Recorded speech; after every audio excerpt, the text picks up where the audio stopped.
प्रधानमंत्री नरेंद्र मोदी के घर में एक सुरंग है। ये कहाँ जाती है? नरेंद्र मोदी मनमोहन सिंह वाले बंगले में क्यों नहीं रहते हैं? अब उस बंगले का क्या इस्तेमाल होता है और नरेंद्र मोदी के घर का रॉबर्ट से और विश्वनाथ प्रताप सिंह से क्या कनेक्शन है? इस वीडियो में आप नरेंद्र मोदी के घर के बारे में, बंगले के बारे में, बंगलों के उस पूरे समूह के बारे में जिसे देश कुछ वर्ष पहले तक 7 RCR कहता था, अब 7 लोक कल्याण मार्ग कहता है, उसके बारे में जानेंगे। और सुरंग के बारे में तो जानेंगे ही। प्रधानमंत्री नरेंद्र मोदी पहले ऐसे प्रधानमंत्री हैं जो प्रधानमंत्री आवास में अकेले रहते हैं। परिवार का कोई व्यक्ति साथ नहीं रहता। हालांकि कुछ तस्वीरें हैं जो सोशल मीडिया पर आई थी जब प्रधानमंत्री की मां उनके साथ मिलने आई, पर परमानेंटली कोई नहीं रहता। पहले कभी ऐसा नहीं हुआ। नरसिम्हा राव, अटल बिहारी वाजपेयी, मोरारजी सब बेटे के साथ या रिश्तेदारों के साथ रहते थे और गांधी परिवार के केस में तो पूरा परिवार ही रहता था। कहाँ रहते थे ये लोग? 7 रेस कोर्ट रोड पर 12 एकड़ में फैला ये परिसर। इसमें कुल 6 बंगले हैं और उन बंगलों के नंबर, उन्हीं से उनकी पहचान है। इस बंगले में सबसे पहले रहने गए थे राजीव गांधी। उनके पहले के पीएम कहाँ रहे, अब जानते हैं। पंडित जवाहरलाल नेहरू त्रिमूर्ति भवन में रहे। जवाहरलाल नेहरू के बाद आए लाल बहादुर शास्त्री को 10 जनपद में रहते थे। वो गुजरे तो उसके एक हिस्से को म्यूजियम बना दिया गया और उसका पता हुआ एक मोतीलाल नेहरू मार्ग, और उसके दूसरे हिस्से को कांग्रेस पार्टी का दफ्तर बना दिया गया। अब ये सोनिया गांधी का घर है। और एक जुमला भी है जो कांग्रेस पर चलता है, सोनिया की सास वो एक सब दर्जन रोड के पते पर रही।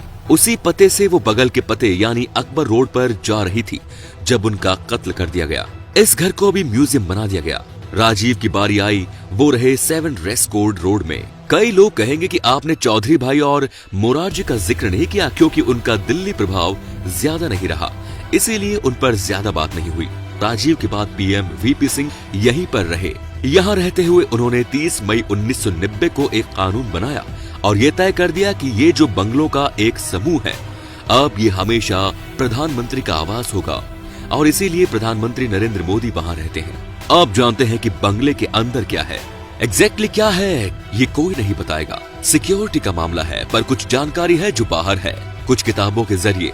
जैसे अजय बाबू है, उनकी किताब है एक्सीडेंटल प्राइम मिनिस्टर। विजय त्रिवेदी पत्रकार, उनकी किताब आई है बीजेपी कल, आज और कल।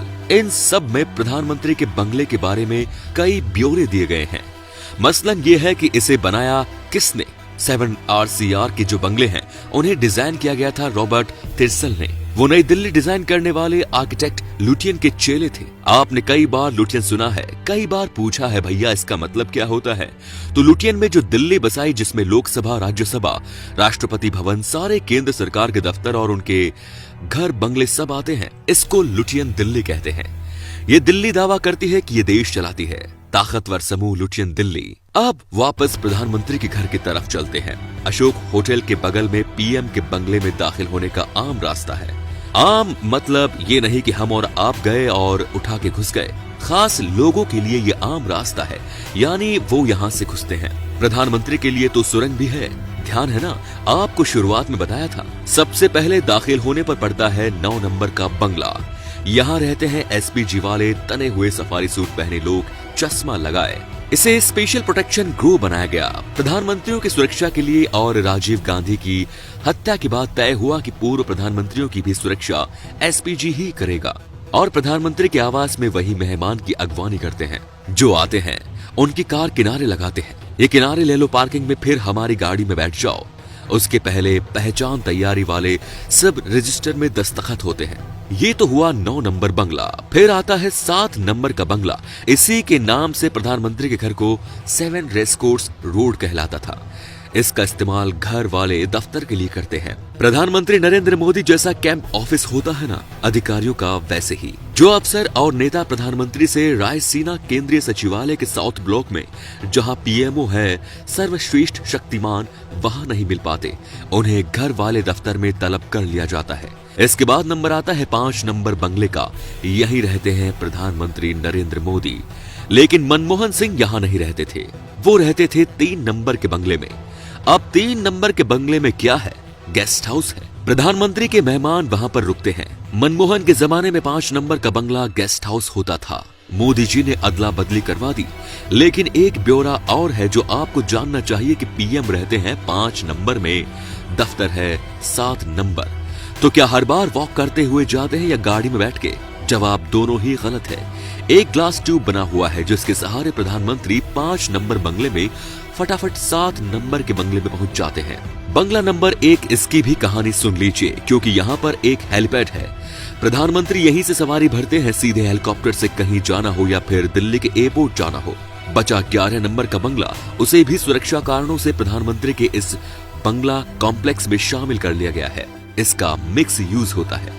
अब बात आती है सुरंग की। इसे प्रधानमंत्री मनमोहन सिंह के रहते बनवाने का फैसला हुआ था।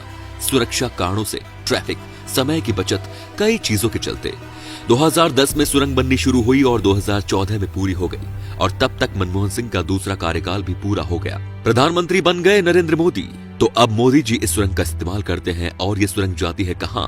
ये सुरंग प्रधानमंत्री के घर से सफदरजंग एयरपोर्ट तक जाती है। लगभग 1.5 किलोमीटर ये सुरंग है, और बताते हैं कि प्रधानमंत्री मोदी इसी से गुजरकर एयरपोर्ट पहुंचते हैं। तो दोस्तों, क्या आपको पहले से इस सुरंग के बारे में पता था? हमें कमेंट करके जरूर बताएं, और वीडियो कैसा लगा ये हमें कमेंट करके जरूर बताएं। और वीडियो पसंद आया हो तो प्लीज लाइक कीजिए और साथ ही शेयर जरूर कीजिए। धन्यवाद।